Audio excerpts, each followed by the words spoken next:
السلام عليكم ورحمة الله وبركاته. معاك أحمد خالد. النهاردة بنقدم لكم طبق ستيك لحم نعام وزنه 5 كيلو. الكيلو فيه بيبقى عامل 430 جنيه.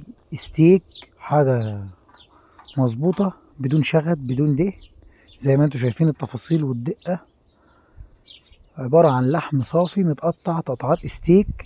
ده يبقى مناسب للعزومة. حاجة بسم الله ما شاء الله، لما تحطه كده في وسط العزومة بعد ما يستوي كده ما شاء الله الله أكبر. زي ما انتوا شايفين ده بيجي لك نفس التفاصيل دي بالظبط. يعني لو ما لقيتوش بنفس الجودة دي، اللحمة ما عليهاش شغل ولا عليها دي، ما تستلموش.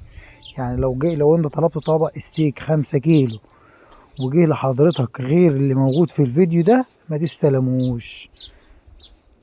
اللحم عندنا لحم ستيك ده بيكون متقطع من وش الفخدة، متقطع من اماكن معينة مخصوصة للستيك.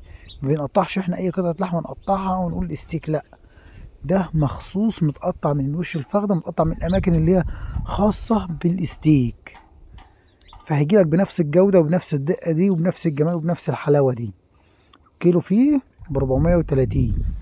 طبق ستيك 5 كيلو بسم الله ما شاء الله. متاح كيلوات، ده مناسب للعزومات. ومتاح الدبوس بيبقى 5 كيلو وزنه 6 كيلو 7 كيلو. الكيلو بيبقى عامل 350 في الدبوس. والفخدة بوزنها 10 كيلو، من 10 ل 15 كيلو بتبقى 350. ولو عايز نعامة كاملة صندوق مطبوع نعامة كاملة، ناس كتير بتسأل يعني ايه نعامة كاملة. نعامة كاملة يعني مطبوعة ومتنضفة ومتروق عليه. الكيلو فيها عامل كام؟ 250. متاح أي كمية بفضل الله.